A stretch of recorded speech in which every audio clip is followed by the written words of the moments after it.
Hi everyone, this is John Wen. Today is April 21st, 2020. In today's video, I gonna briefly go through what have been done since the past week. So since the past week, I still be in the final weeks. There are a lot of projects and exams due during these few weeks. So I try my best to spend time in the research. So you can see there are two items going on right now. The first one is to read the surveys and to extend current survey to a journal version. So for this week, I worked on the survey 14. If we can take a look at this survey, I think this is a very good survey, even though it has a very short length, but I think it also have very good citation and reads. So this survey called Scientific Workflow, Survey and Research Direction. So basically, the survey is covered from the business workflow and then introduce a similarity between the business workflow and the scientific workflow. And the technology this survey refers basically includes two factors. One is language, one is a workflow system.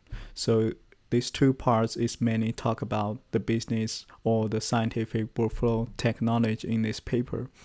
And for this paper, introduce some like the architectural categories or architectural taxonomy of the business workflow. One is a service orchestration and one is service choreography. So I think it gives very enough or adequate details to let reader to make sense why they are categorized into two categories. So here has a very brief distinction or difference between these two. So one is orchestration is to describe a process of flow between the services from perspective of a centralized control.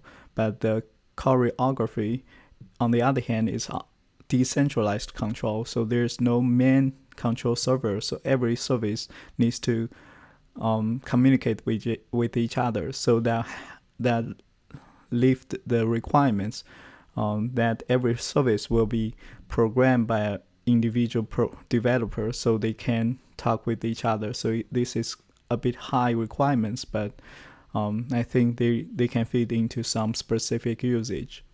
And for the scientific workflow, it introduces a similarity as well as a difference between this and the business workflow.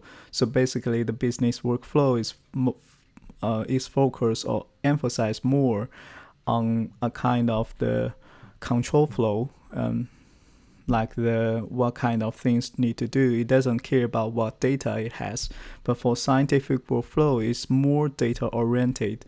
That means it has to be more data driven or the user driven and incremental based on the requirements or need from the scientific discovery or exploratory. So I think that's a main difference from these two. And there's some requirements in the techniques are overlapping, but still be some other things cannot be consistent with each other.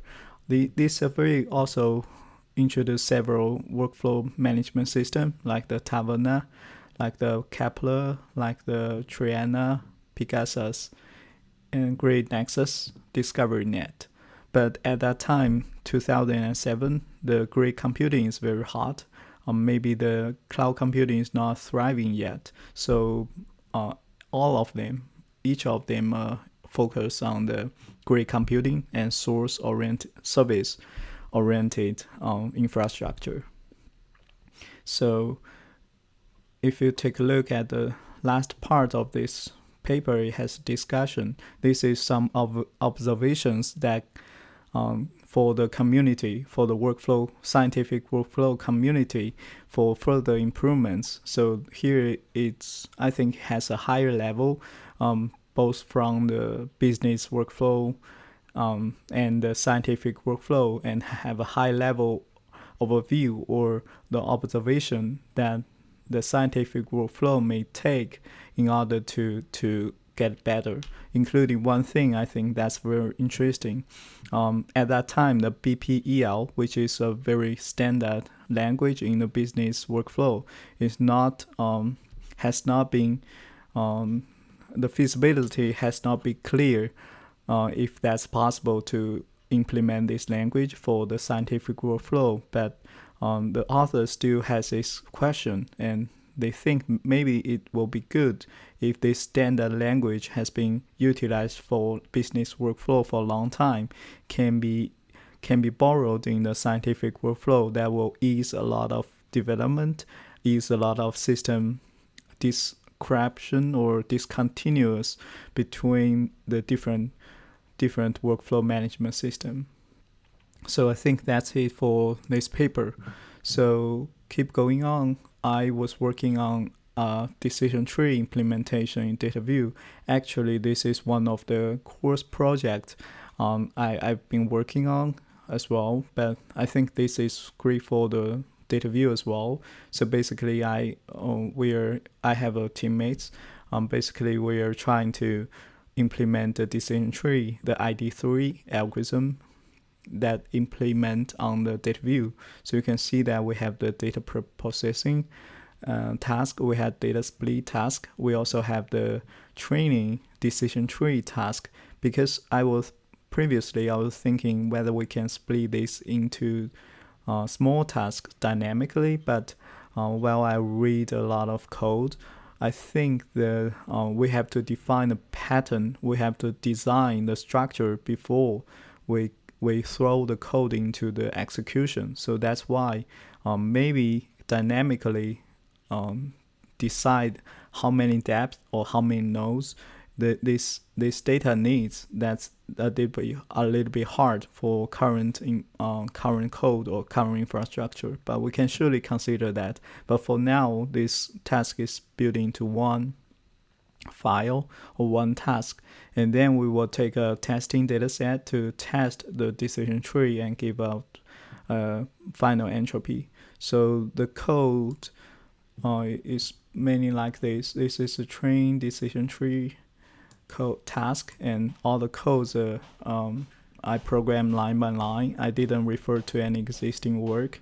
So I think we mainly implemented through the two different data type in the data view. One is a matrix, one is a vector.